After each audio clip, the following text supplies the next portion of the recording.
first of all, welcome to SoulBack. This is the R&B podcast. It's been a while since we've done one of these, especially on IG Live. It'll be fun to interact with everyone on here. I see the comments rolling in already, but Ed, we got to get started, man. Rest in peace to Chucky Thompson. When you mentioned that we were going to talk about Chucky today, I realized it's been a long time since we've had an episode. Because I was like, Chucky? Yeah. It seems like he was gone forever ago. But I hate to lose him because, as I've talked about many, many times, I've been a long-time music fan going all the way back from birth. But the years that I really became a big fan were the early 90s. And that was because of the hip-hop soul movement. That's what really brought me in. And if you look at those credits, because we used to read those liner notes back in the day, you saw that name Chucky Thompson all the time, from Mary J. to Faith to pretty much everything that Puff did with the Hitman. Like, he was so integral to that. So to lose him was a major, major blow to not just like my formative years of R&B, but for the genre as a whole. He did so much. And you can't forget about that Frankie album too, Ed. That Frankie album is incredible. That Frankie album, you and Tom and that Frankie album, I've got to re-listen to it. Yes. Because it was like, it came out like a year after the Faith album, so it still had that sound. Yep. That Faith Evans, and I think Faith wrote a couple of records on there. And then that Usher record that Donell and Faith did, Think of You, that Chucky produced. That song is, like, I know a lot of people don't actually know Usher's debut, but, like, there's a lot of, like, sleepers on that album. To this day, one of my favorite Usher songs, and no one ever talks about it because, I mean, he had Call Me a Mac and all that stuff, but that was the first Usher song that I was like, okay, this dude has something. I know we kind of forget that first album and stick with the goldfish and the freaking you dancing around in his pajamas, but before that, Chucky laid the foundation of the Usher that we know. Yeah. And of course, Soon as I Get Home by Faith Evans. Like, when I listened to that song today, first of all, it's a timeless classic. It was a hit then, it's a hit now. But just the production on there, like, that just puts you in, like I know we talk about, like, moods and vibes. Like, that is what I think a vibe is. Like, you just zone out to that production. Faith sounds amazing on it. Lyrically, it's great. Like, that's what I want in R&B. But I don't want to hear, don't anybody, and I know no one in the comments would say this because they have better sense. Don't talk to me about no vibe. Shout out to my son Damon. I see he made an untimely appearance. But I don't want to hear anything about vibes because vibes have become this name for just sparse, lazy, boring production. A vibe is something where you hear it, you zone out, and you listen to the themes of the song. That is what Soon as I Get Home did. That's what that Faith album did. That's especially what the Mary album did. Yeah. What a landmark moment in R&B. And this is something I think will always have Chucky's fingerprints on. He was so integral to the sound that we celebrate today. You can trace it all the way back to him. Yeah, and I think what's nice is Chucky was featured in Mary's documentary that came out recently too. So it's good that we had a chance to celebrate his greatness before he left us, because when you look at his catalog, a lot of big hits came from that man right there. I mean, I could go down a list, and it's not just R&B, it's hip-hop. I mean, everything from Nas, just One Mic. There's so many songs that we love over the past 20 years or so. If you look, Chucky had a hand in it, and it's incredible the talent that was lost. It really hurt my heart to lose him because he was one of those artists that was not celebrated to the level that he should have been. And all we can do now is continue to use platforms like this to uplift his name. Absolutely. So big shouts to Chucky Thompson, rest in peace, and your memory lives on, especially on the SoulBack podcast. Ed, I'm going to switch gears here and talk about the BluPrint. This is the super R. Well, I think this is an interesting discussion, you know, even if we're not just talking about the music, which we'll get into too, but Ed, this was a supergroup formed. We saw it in front of our eyes on BET. Started out with 9 members, ended up with 4. And like, I look at it as a success in terms of just the whole project in itself, the experiment of getting groups from various, you know, members from various groups, and just the outcome of it in terms of the buzz. People checked it out, and it made me realize, Ed, and this is something that we've always talked about, is like these artists that we grew up loving and, listening to their music during our childhood and our teens, they still have a place in R&B. They just need a major platform like that reality TV show to really regain the interest of those fans that may have gone missing for the last 10 years. Like, I don't know if anyone was checking for Black, Cherish, 3LW, Total, now, but when you put them on a major platform, that interest is there again, I think. Yeah, and let's back up a little bit, because before if you want to see me rant about the show and the personalities of the show, you can just follow me on Twitter at ET Bowser, and that way I won't get Kyle in trouble with his friends, and you can yell at me there. But let's talk about the music itself, because that's what you brought up. We've talked for years, and I've talked for years about how reality TV and the absence of 106 in Park and Video Soul and all this stuff that used to be the platforms for our artists, it's reality TV now. So that's why, do you think that y'all would be on Cardi B like you are on now if she was not on that show? Absolutely not. I'm sorry to tell you, I'm keeping it real. You like her because you liked her character on that show, then you followed her music from there. That's how personalities are built in this era. And using reality TV is reintroducing us to these artists that we may have known for years. But in the 90s, we didn't know the personalities intimately of 702. We knew Cherish was a group. We saw them once a year on 106 Apart for 5 minutes on the couch, but we didn't know their personalities. This is an opportunity to know their personalities, to get to fall in love with the person itself, and then the music moves on from there. So that's why we're seeing this renewed interest in these groups. Because to your point, I am a fan of Black. I'm a huge fan of 702, as you know. I love Total. Is anybody besides me in this wall of CDs back there checking for them as they should have? Of course not. So this is a chance to extend their legacy. And that part, I think it was a success. Yeah, and I'll say this because I didn't realize that it would have this effect on me, but when you're watching it on a week-to-week basis and they're playing little snippets of each song, those little snippets accumulate into like it being ingrained in your mind. So when the song actually comes out, number one, you're excited to hear it in its full totality, but because you've heard it a couple of times, maybe not fully, but because you've heard even a little bit of it, you're living with the music, which is not a thing anymore. You don't get to live with the music. You're on Spotify, you play it for 30 seconds and you're on to the next thing. But being that it was like a span of like 10 weeks and you heard bits and pieces of it, in a sense you were living with the music. And I think, for a lot of people, including myself, that's why I enjoyed the project. I know you didn't like it as much, but like, I think the fact that I got to live with it and I let the lyrics sink in, I let the melodies sink in, I'm like, okay, I actually like this.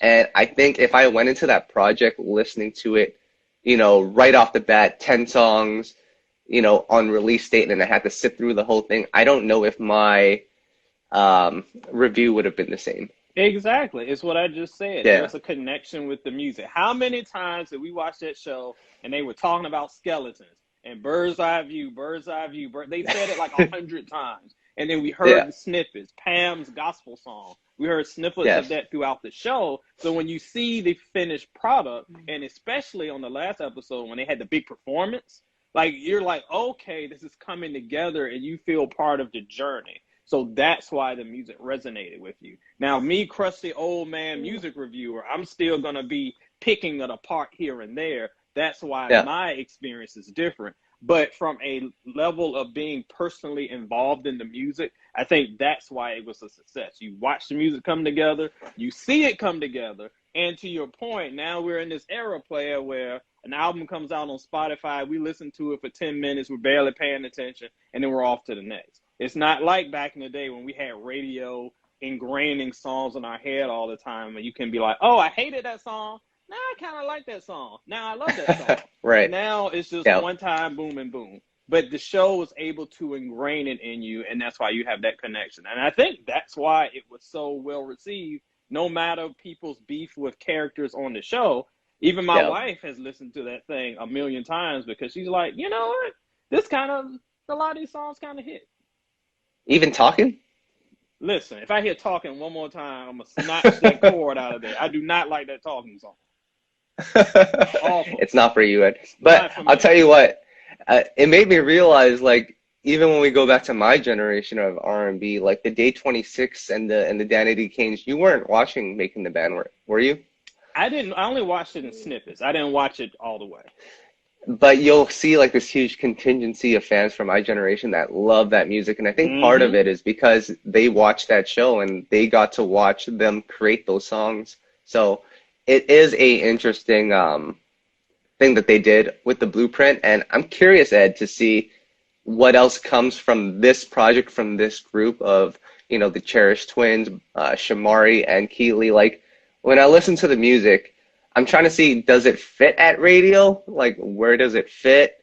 I wouldn't say it's like super traditional R&B, but it's not like super trendy either. I don't really know where it fits in right now, aside from the talking song, which I guess could work at urban, but the rest of it, I don't know. It's interesting. Oh, that talking song, that would definitely be something that'd be blasting out of the speakers across my house. So I could definitely hear that. But I do agree with you. I think it's a balance, and this is why you like it so much. It's a balance of kind of Cherish's mid-2000s sound with sprinkles of kind of the more current sound. So that's why it's kind of in between.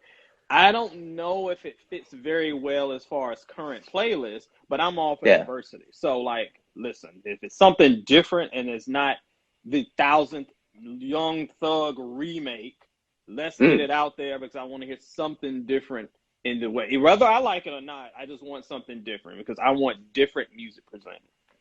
Yeah. Now, they spoke to the creator of the show, Carlos King, I think is his name, and he had kind of hinted that they're moving towards a season 2, and the topic of it being a male supergroup has come up. Now, I have my thoughts on that, but we saw what would happen with 9 females in a house and how dramatic it got. What would it be like with 9 dudes at a house? To me, I think it would be less dramatic, but hands might actually be thrown. Oh, it would be, I wouldn't say it'd be less dramatic, it'd be differently dramatic. Because when it comes to what we saw there, if you put a bunch of dudes in that combustible element, somebody throwing hands. Listen, you holler at my boy, let's say we get some members of, I'm just going to throw some out there. I don't know y'all, so don't be saying I did it. You throw in a Bobby V, you throw in a couple of the dudes from B5, you throw in one of your boys from B2K, put him in the mix. Let me get my boy Jay Holiday in the mix. Oh, man. Throw some hands if you play with my boy. So if you put that group of 2000s era artists together, it's going to be combustible and entertaining. The product, we'll have to see. Yeah. But, it'll be interesting. I think it might be overkill at that point to have guys do this experiment as well. I think for what it was, for the characters involved in this BluPrint movement, I think it was the right thing to do. I don't know if a male version of this will work, but we'll have to wait and see. We will see. As you know, I have had my heavy criticisms of many of the ways that this show was constructed and released, but to their credit, they got the music out. That's what's most important. People seem to be liking it. I was a little lukewarm on it, but the fact is folks are talking, and good for them for extending their careers, because whether or not, all of my criticisms aside, those Cherish girls know how to write a song. That I'll give them. Yes. There is a supergroup that formed recently, the Shy. Yes, the Shy. Carl Thomas, Donell Jones, otherwise known as Darnell Jones, he made a tweet about that to clarify that his name is Donnell. We're still going to call him Darnell. Some things don't change, Ed. And Dave Hollister. Now, the last male super R&B group that came out was TGT, Tyrese, Genuine, and Tank. And I would say from a commercial standpoint, TGT is probably the bigger name. But when we look at this new group, Carl Thomas, Dave Hollister, and Darnell, all 3 of them have at least one, we can even maybe say 2 albums that are like near and dear to R&B fans, like we look at them in such high regard. So it is pretty cool to see the three of them coming together. And they're going to be putting out music. They just put out the Karma remix with RL and Jacquees, which seems kind of random, but Very. it's cool to see a group coming together in 2021. I mean, look at the albums we were talking about. Chicago 85, Where I Want to Be, Emotional, all of these albums that we love and that are actually incredible. So Yes. I would not, and yes, shout out to my boy. Don't forget LSG. How could you forget LSG? One of Yep. the best trios of all time. So I am very excited to see what they bring to the game. I know you love TGT. I Yes. was a little lukewarm on what we got. I thought it was okay. I did not think that it was as good as what we should have gotten. So I'm not jumping in and saying, we got a classic. Oh, no, it's a classic. Because I know y'all love that word. But we will wait and see. But my interest is peaked.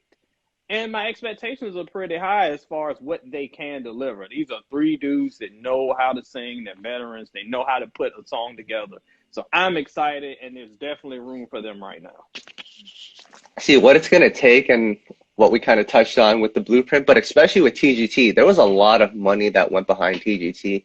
They were signed to a major label. They actually had a push for that album. They were on national TV. Like, they did a lot of that. So it'll be interesting to see what Donell and the guys do here, because I think from a musical standpoint, as long as they get with the right people, I think musically they'll be fine, but it's everything else. It's the business part of it, and it's going to be a lot.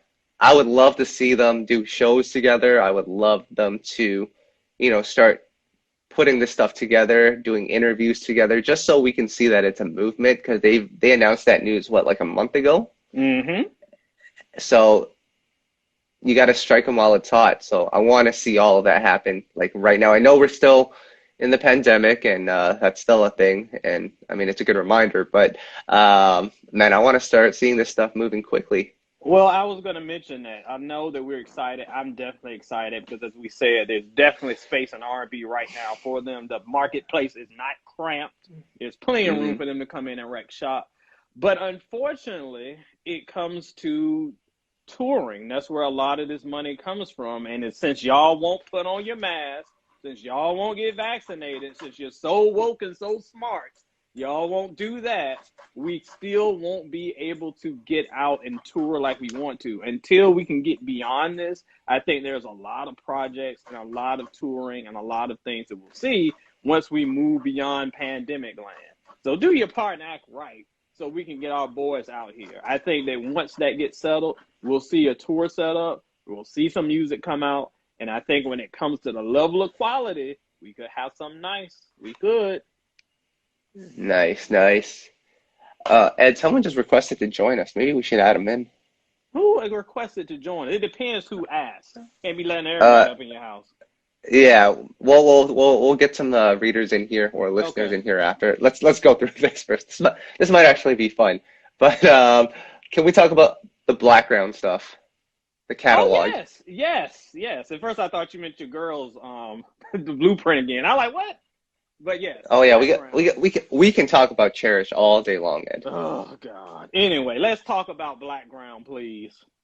Yeah. So, unless you've been living under the rock, you'll of course know that Aaliyah's uncle has decided to release the catalog of all Blackground artists. Now, this is music that we've been waiting to hit streaming platforms for 10 years now. At least. I mean, we've been talking about this on the podcast for a long time now. We've come up with different scenarios of what if and what does this do for who and all of that. But to break it down in its simplest form, Blackground is releasing the Aaliyah albums, the Toni Braxton's Libra album, finally, the JoJo albums, the Tank albums, and Sex, Love, and Pain is finally coming out. And it's about time. Yes. That is like my favorite album of all time. And I mean, we can talk about Tank for other things too, but we're not going to because we have to also. I will. All right. Timbaland and Magoo's album. Tim and Magoo's albums are coming out. Very excited about Tim and Magoo's albums. JoJo's albums, the dude from O-Town, Ashley Parker, I think that's his name. That one I didn't really check out because that was more like rock pop. But Yes, I I have mean, not heard that one yet. I think Soul Shock and Carlin actually did a lot of that. So actually, I should probably check that out. Yeah, I'll check it out. Yeah, but all of these albums are coming out, not all at once. They're gonna be staggering the release dates. Most recently, we saw the release of One in a Million. Um, I'll say this first because I know a lot of people have been trying to dive into the drama and the family business of Blackground and Aaliyah's estate, and I don't think we really need to get into that. I kind of just leave that to them. It's their business. But what I will say from a fan standpoint, it is super cool to see Aaliyah fans all celebrating the release of this. It's cool to see that Blackground, like they're actually pushing this thing. Like there's a billboard up in New York. Um, there's a lot of social media engagement from their account when it comes to this release. Like this is all cool to see because a lot of the younger fans missed out on this type of push for an album. A lot of the OG Aaliyah fans haven't had this type of experience in years. So from my standpoint, this has been pretty cool to see. It's funny because so much has been said. I think shout out to my girl Lady T, I think it was, who was like, "Man, we haven't seen a rollout this impressive in years." Well, player, this is just how it used to be. An album Yeah. would come out. I remember One in a Million having actual TV commercials. I remember the Mm. TV commercial for that. It was like snippets of the If Your Girl Only Knew. They had TV commercials. They had billboards. They had radio spots. They had, the equivalent of social media ads. It's not like we have today where your favorite artist pops up out the blue and say, "Hey, y'all, I got an album coming out Friday." And then it comes out and then you never hear about it again. That's not Yeah. a rollout. What you're Hmm. seeing is a rollout. And this is, even though it seems foreign, this is a good thing. And I'm very excited about it. And I know old heads like me, we're like, "Oh, Yeah. we've got the albums." I got the albums right here. Here's Aaliyah. Here's this one. I've got Wow. that one. I even got Romeo Must Die where you're playing. So yes, we have them because we bought them 99, 96, 97. Shout out to Camelot Music. So we got all of that then, but this is endearing it to a new generation just for convenience. I know that it's like, it's funny when people say, "Oh, I'm not able to hear this album." I'm like, it's on YouTube, player. Just go there. But to have the convenience of having it on streaming, this is Yeah. something that's long overdue. And I think will Yep. extend the legacy of these artists. We talk about Aaliyah, of course, but Tank's best work is not on streaming. Yep. Timbaland Magoo's work, which I adore, none of that's Yep. on streaming. JoJo had to re-record her albums just to get it on streaming. So this Yep. is over. This is long overdue. So I'm very happy about it. And you can't forget about Toni Braxton. Take This Ring record. Take this That's ring, gonna be yes. that's Tony's back there. She's back there. that's I gonna will be grab her. that's gonna be banging all over the streaming world. Shout out to my iPod. It never left my iPod rotation, but yes, when it streams, you're gonna be seeing that joint. Oh, what a banger! Yeah. One of the best songs to not get a video. I will say this though, Spotify needs to chill on those ads if you're not a paying member. Do you know how much of a mood bust it is when you're trying to play a record and the first 30 seconds are uh, listen to Spotify for free now if you subscribe? And I'm just like, I just want to listen to this song, man. Player, I have a workaround for that. I'm not gonna say it publicly. I'll say it to you in the DMs because I don't want you Wow. to figure out what I'm doing. But yes, I get around that because there's nothing worse than I'm trying to do an album review, trying to immerse myself in an album, and y'all giving me like 3 ads back to back. Leave me alone. Yeah. Now, one of the things that we're talking about when it comes to these albums being on streaming platforms is the hopes that the younger generation will pick up on this stuff and study it. And as we both know, young people just listen to what they like. They just Mm-hmm. listen to their generation. It's always been like that. So I'm not gonna fault the young folks for that. But do you think with the rollout that they're doing for these projects that they might at least be curious to click play and see what all the hype is about? Absolutely, because when it comes to this generation, it's all about hype. It's all about what's trending. It's FOMO. I don't want to be left out. Fear of missing out. I don't want to miss out. So when they see all this Aaliyah stuff trending, when they see their favorite artists talking about, oh, this Aaliyah album is finally here, it's a lot Yeah. easier for them to go to their Spotify playlist that they've already curated and just hit click, as opposed to going on Amazon and trying to order a CD, or even going to YouTube, even though it ain't that hard, y'all, to like try to piece together the track list. So yeah, I think that we are going to see it. And when it comes to, we talked before about whether, I don't know if my boy Shaquille is here or not. If he was, he'd be yelling. Actually, there's Shaquille. I speak of the devil. He just popped in. Shaquille There you has go. been hollering us forever because he's like, Aaliyah is a legend. Celebrate her as a legend. And I'm always like, she's influential. I don't know about legendary. This, adding her catalog here now, exposes her to a higher level. That could raise her, in my eyes, to that legendary spot. I don't think she's there yet, but it could definitely get there. Sure. Which would be pretty cool to see. I'm actually really curious to see what the numbers look like after its first week of release for One in a Million, and especially with the Aaliyah album. Like, if it does major numbers, then our theory was right. There was a huge demand for it, and we're glad that it came out. It's already breaking a lot of, I think it was number one on iTunes. Like, I'm not going to be surprised. This is going to be big. It deserves to be big. She deserves this sort of recognition because this is our girl. And when you look at music today, One in a Million, in my opinion, especially the self-titled album, has influenced a decade of music. Yeah. Now, where that money is going for that album and who it's going to, whose pockets it's going to, that's none of our business. That's another convo, y'all. And let me say this right quick, Kyle. Listen, because there's been, this has kind of died down a little bit, but I will restate this about people not wanting to stream because they think that it's doing the family wrong, or we should stream because we finally get the music and we need to support it. Listen, the choice is yours. Like, if it's your choice. If you decide not to stream until the family gets their coins, I respect.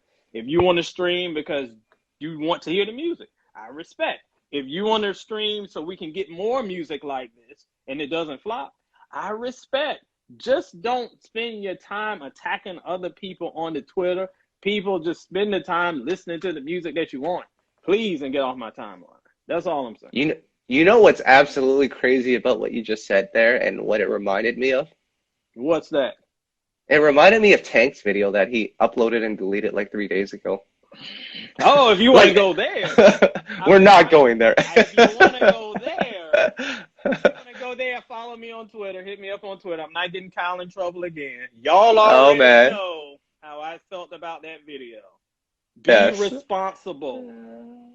That's all I'm saying. Listen. We listen to artists for their music, not for their medical advice. Let's just leave it at that. Do you go to Uzi Vert to get your taxes done? No.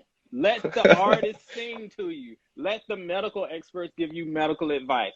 I said it, Kyle didn't say it. Leave him alone.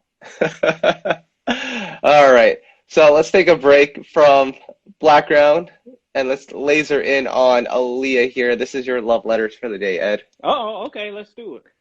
So for those that are listening to for the first time, what we do here is we pick out a song, we dissect the lyrics, and Ed will give us his advice to, I guess, both female and male in the situation. Yes, whatever your preference, I'm going to give you that work. So Ed, we're going to go with the Aaliyah song, 4-Page Letter. Now, I read a tweet about this recently to talk about people's attention spans today. Someone wrote, if a girl wrote you a 4-page letter today, the guy would probably not even read it. Is this true?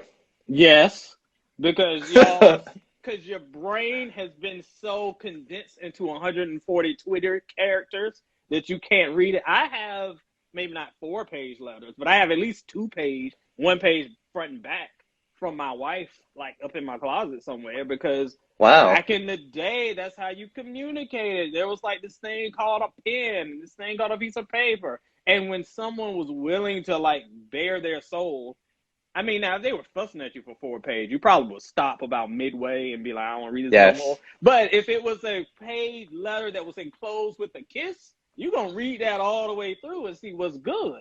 So yes, I would see what's up with that. But today, man, please, if it ain't in a tweet, it better be a 4-line tweet and not a 4-page letter, because that's all you're going to get. Yes, shout out to my boy Theo. They don't deserve the paragraphs. They don't. No, they don't. Now, what if we switched the roles and a guy wrote that 4-page letter to the girl? Would that come off as creepy? Yes, I don't. Again, I'm from a different era. If I spent 4 pages on a letter, I think my wife would appreciate it. If you did it today, I'll tell you what y'all would screenshot it and put it on IG and be like, "Look at this long letter this dude wrote to me. He could have said it in 2 tweets." Mm, I miss communication. I miss the art of communication. That's what Aaliyah was telling us in 4 page letter. Maybe the return of these Blackground albums will show us how to yes. communicate and how to love, because Lord knows y'all done lost both of those terms. Yeah. So, shout outs to Leah for that song. And did we ever find out why she kept asking Timbaland to turn it up in the beginning? I thought it was because I thought it was real life. I thought she was literally in the booth and could not hear herself and was like, Why do turn it we up. But they why do we need kept it? it in. Why do we need to keep that in there? I don't know, but I think that literally was it. She could not hear herself, and then she was like, "Okay, I'm good." And they were like, "Let's keep it in." It was cool. It was weird, but Yeah. it was in a very memorable line because it made no sense. Yeah, because I'll tell you, there was one time I was listening to that song, and you know how like the song fades in and it's like really quiet in the beginning? Yeah. I thought something was wrong with my speaker, so I turned it up really loud. Oh my And then God. once it gets louder and louder, my speaker's like exploded and it scared the crap out of me. That probably happened to me on my Walkman in 1996 when I heard that for the first time. So I came front. I probably did. Yeah, that's dangerous stuff. Um, Ed, I'm going to throw this question at you here Hit me. because we've been talking about a lot of great music. And we're in August now, so we're going to have to do our year-end countdown in a few months. Pretty And soon. again, this year has just flew by. A lot of great songs, a lot of great albums. I'm going to ask you this. What are your 3 favorite albums that have come out this year? Huh. And Let me think. we'll do the traditional way, right? We'll alternate 3s, 2s, and 1s. Okay, we'll alternate. For, I have my number 1 and number 2. Let me think what my number 3 is. Actually, I keep a running list of all of the albums that I listen to and what order I put them in on yeah. my desktop. So let me look and see, because I know what number 1 and 2 is. I can't think of number 3. All right. Yeah, Let me take. I'm good. I was quickly reminded when I opened up my list. All right, give me 1 sec. Let me pull up my list too. All right. Okay, I think I'm good too. Yeah, I'm good. So let me know when you're ready. I got my top I'm for ready. the year. I'm ready right here. So, honorable mention. I'm going to mention these guys, and Okay, I'll do an there's honorable mention too. and I want to just mention these albums because, like, first of all, I think After 7, that album just came out, so I can't put it in my top 3 yet, or else I would be a hypocrite to anyone that calls like things like instant classics. But that album is really, really, really, really, really good. I was mentioning it earlier. If you love traditional R&B, if you love singing and ballads, and they've got some up tempos as well, some mid tempos like that. After 7 still has some gas in the tank. I will talk about that album very soon. That's all I'll say there. Oh, okay, so it made it. All right. I think Gallant's EP, I guess. I think that's what we're calling it. That was very good. It was better than his last album. Yeah. It didn't quite make my top 3, but very good album. Very good. Justine Skye had a very enjoyable project, the one that she did with Timbaland. Lucky Days EP was very good. Very. Jasmine Sullivan's album, EP, I don't know what these things are anymore, but It's an EP. I enjoyed it. I would say that the subject matter isn't really what I can relate to anymore when it comes to Jasmine. Like her earlier stuff, really like I could understand. This stuff seems to be geared more towards like the 20 to 30-year-old female, and I'm neither of that. So, but what are your honorable mentions? I'm looking at my list of stuff, and I know a lot of times fans will complain, "Oh, there's no good R&B, blah blah blah blah." And a lot of that comes to there's just not stuff that's good that I remember. There's not a lot of the sound that I like. So like if you came up in the 2000s, yeah, there's not a lot of stuff that sounds like that. But I think looking at my list, we've had some decent albums this year. Shout out to Van Jess. Shout out to Robin Thicke. Shout out to Rochelle Jordan. I thought her album was very different, but very good. Your Girl, Joyce Rice, Lucky Day, Gallant. All of those I would put in my honorable mentions as far as albums that were very solid. But, and how did I forget? Jam and Lewis. Like, they too, that's close to, that's probably my number 4 of all my favorites this year. And those were some really, really good projects that I think are worth checking out. Jasmine, I will say, because people got mad at my review and I still stand by it, it's a very well-sung project. But to your point, Kyle, it just, the subject matter did not connect in the way that I had hoped. And it wasn't just me, because I talked to my wife, I talked to other women, and they were just kind of like, it doesn't feel like something that's like fits my demographic. So I like it, but I wouldn't even put it up in the tier of those other artists I mentioned. Y'all gonna kill me, but who cares? Well, don't you think it's kind of messed up that, I'm not going to say she dumbed down her sound, because I think it still sounds like Jasmine, but the lyrics, like, it being catered towards a younger crowd got her to a new level that we felt like she should have been years ago. Right, and so in that level, it was successful. You hear more conversation about Jasmine today than you ever have. So that worked. But as far as and another thing, it was an EP, so it was pretty short and it had all those things. But as a total body of work, is like pales to reality show. So it ain't even close. But it's fine for what it is. If you're 21 and you just came in from the club or you mad at your man, all right, that's cool. But she can give us more than that. It was fine, but she can give us more than that.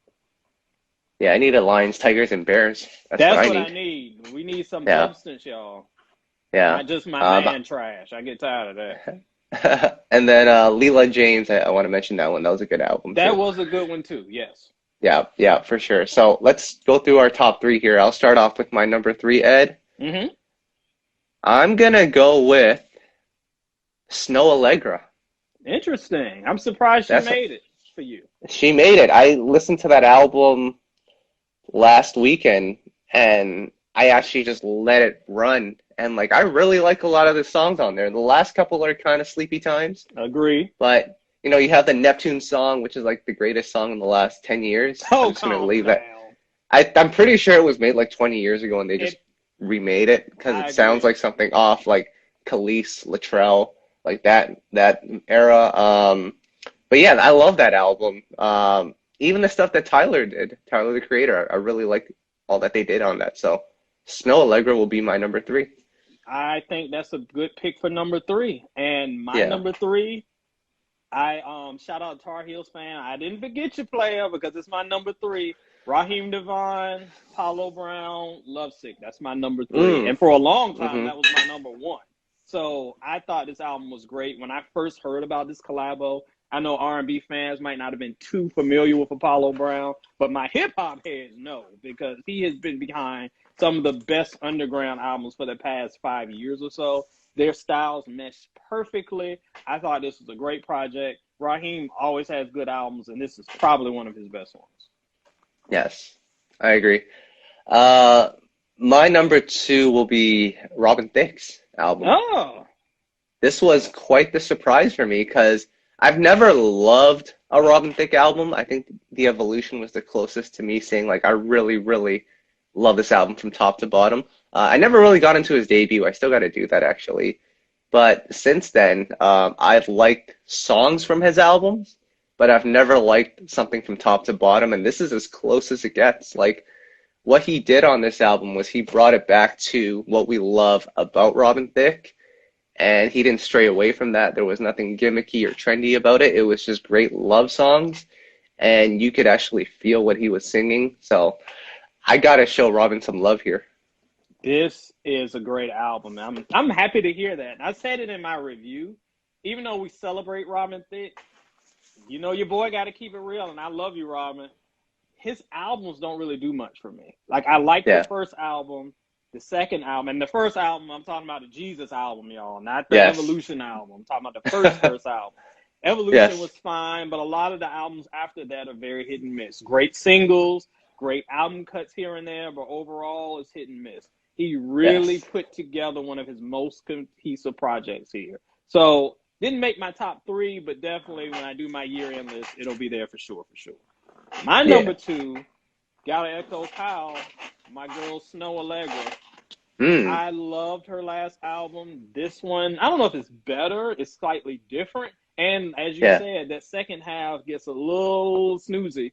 But from what we got, it's easily one of the best albums of the year. Y'all stop comparing her to Sade. Like, she could be her own thing. If this is a Sade of the 2010s, the 2020s, whatever. But I just love that she's giving us a different sound from what we're hearing. I like it.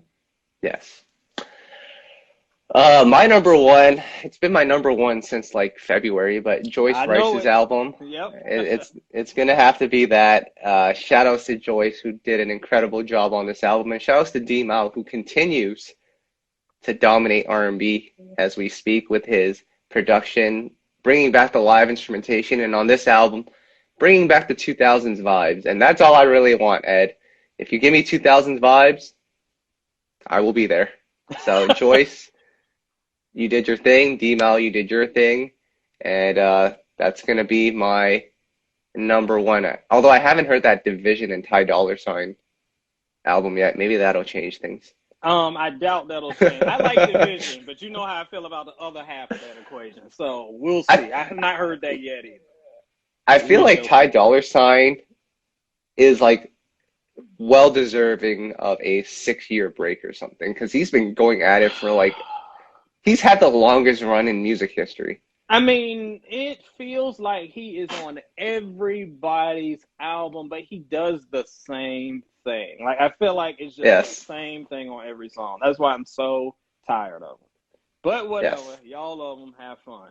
My number 1, Kyle, you said that you wouldn't do it because of recency bias. I don't care. I'm doing it. After 7 right now is my favorite album of 2021. And I know it came out a day ago. So don't hold me to this when I do my year-end list and they try to bring the receipts and say, you said. I'm just going by how I feel right now. That may change with a little bit of perspective. But as of right now, I have not heard an R&B release this cohesive. I have not heard one this well sequenced. I have not heard one this well written from top to bottom and produced. And as we were talking on Twitter yesterday, tell me another album that talks about and celebrates love to this level. I did not hear one song about how somebody's mad because somebody's in my DMs. I didn't hear one song about, oh, we just gonna hook up and I hate you. I did not hear one song that's just somebody mumbling over some sleepy beat. This is actual instrumentation, actual penmanship, actual vocals, actual expressions of love. This is what I want to hear from my R&B. And I don't want to hear from everybody. Again, diversity is key, but give it to me sometimes. And these brothers gave it to me. And Kyle, you said a lot of these songs are probably from the vault. Probably. That's probably why I like them. You like the 2000s. I like the 90s. This sounds very 1999-ish to me, but in a good way. It doesn't sound stale. You can tell it's been updated. I love this project. If you're on this podcast, you have not heard it, do yourself a favor when we're done. Wait till we're done. But when we're done, check it out because it's probably my favorite this year. Yes. And then also check out that Claudette Ortiz and Salam Remy record too. I still haven't listened to that yet. Yes. Oh, you got to watch the music video too. Oh, listen, Claudette, I'm already there. That's all you There you go. I'm there, dog. No, this After 7 album. You know what's interesting is as I'm listening to this album, and I was going nuts about it over our chat, our group chat, but it made me realize that type of music, which we used to know as just regular R&B, it's now known as old people R&B, ballads, real instrumentation. And I was just like, why is this considered old people music? This is just good music. Well, player, that's because we're old now. And what's considered current is, I see you, Tar Heels fan. That's who I'm throwing shots at, and all of her friends. because Mm. R&B has been transformed. See, don't get me on. I'm gonna get on my thing and I'm gonna start Yeah. talking about 808s and heartbreak. But Yeah. R&B, as we know it, has been so manipulated and mutated that we don't know what it is anymore. And anytime someone is just sort of halfway harmonizing over a slow beat, we call it R&B. That's not it, y'all. What we're hearing here is what the foundations of the sound are. It ain't Yeah. old. That's just what it is. That's just the roots of it. That's just what it is. Yes. So I'm happy to hear that again. That's all I am. Just happy. Yes. So shout outs to After Seven. Incredible, incredible body of work. The Claudette Ortiz song is All I Need Is You. So go YouTube that, Ed.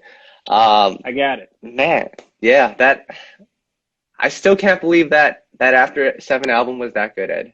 I know, like their last album was good too, but man, like to do it again, we could talk about this all day, really. And do it better because, of course, Yeah. I knew the last one was good. The last album was Yeah. very good. But this one, I don't know. I don't know what. They had some gas in the tank. They got hyped up over this pandemic. They were like, we're going to put in some heat.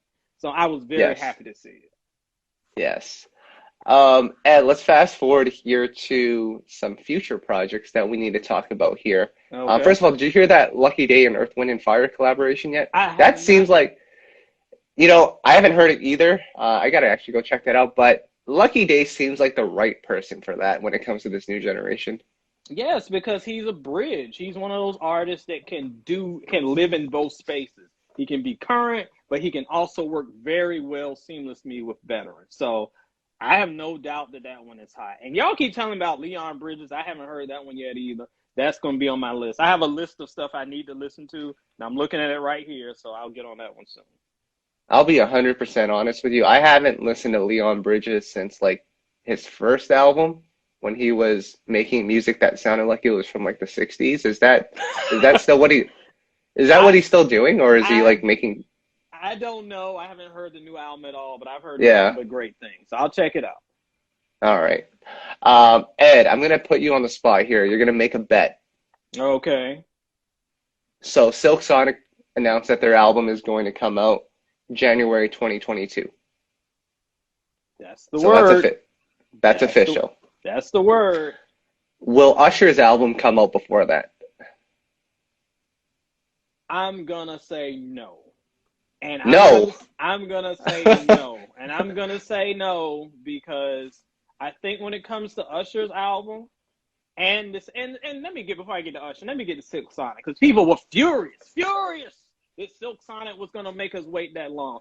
I can tell people who were born in 2013 because y'all have not experienced what we experienced. Again, we talked earlier about album rollouts.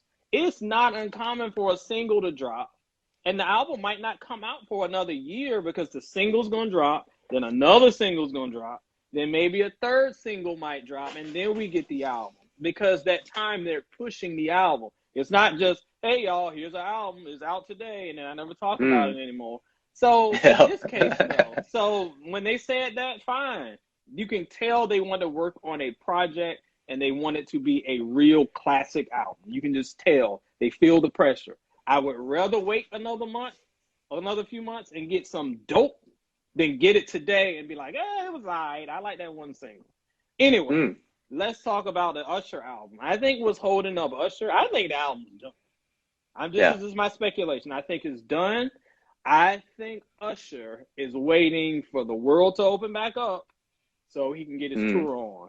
I think Silk Sonic is waiting for the world to open up so they can get their tour on. I think that is a lot of determining factors here because this stuff is done. It has to be done. How long has Usher been working on this album? It has to be done.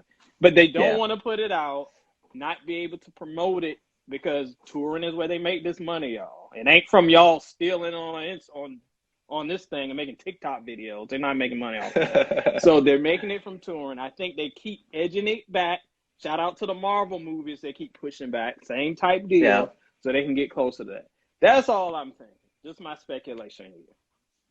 Yeah, because I thought the Usher album would come out surely after his Vegas residency, which just ended, and I hear great things about it. I'm pretty sure like everyone went to that except us. Yes, because coincidentally, we're going to Vegas next month, and I was like, he'll be gone by then. So no Usher for me, but I do have friends that went and they loved it. Yeah, so I thought it would have came out by then, but you might be right. It might be a little longer until we get that Usher album. I know he's definitely in the final touches of it. I still see him in the studio with JD and B Cox, but at this point, it has to be done. He's been working on this. It's done. It's Yeah, I mean the last time Tom was still on the podcast when Usher was working on this album. This was before Tom had a baby and they were working on the album. So yeah, I think that it's done. I think that, in my opinion, I think we'll see that album into next year. I think Silk Sonic, Usher, and then I think it'll be first of the year. Just my speculation, knowing my luck, it'll come out tomorrow. But that's just what I'm thinking. Yep. Ed, I think that's it for this week's episode. I think we've covered a lot here. Is there anything that I'm missing? I don't know. I think that we got everything that was in. It's good to be back with my people. Good to see my fam in the comments. Shaquille fussing as usual about something. Who knows? And good to talk with my boy about R&B. I'm always down for it. Absolutely. We might have to do this more on Instagram Live since your Zoom sucks now. But yeah, I don't know what's going on. I think it's my internet. So I'll figure out what's going on with that between now and then. I did the little speed test and it said, oh, it's running fast. Yeah, lie. It's not running fast. Something's going on. Ed, don't be downloading the Blackground catalog illegally. It's going to be out soon. You don't need to be on Zippy Share or whatever you're on now. I am not on LimeWire. I got Romeo Must Die right here. All right. Is Woozy by Players on that Romeo Must Die album, right? I think so. Yes, it is. No, actually, it's not. Yes, track number 13. It is. Yes. Yo, you know what's a really good song on that album, and then we'll get out of here. It's the one that Shantae Moore is on. This is a test. Yes, I forgot about that song. That's an amazing song. So we'll get to hear that again. Tim and Magoo's We At It Again. That's one of my favorite songs from them. I remember they used a snippet from that for the Aaliyah I Miss You video, and people were like, where did that snippet come from? I'm like, y'all didn't watch the Tim and Magoo video. That's what that's from. There you go. All right, I think we're out now.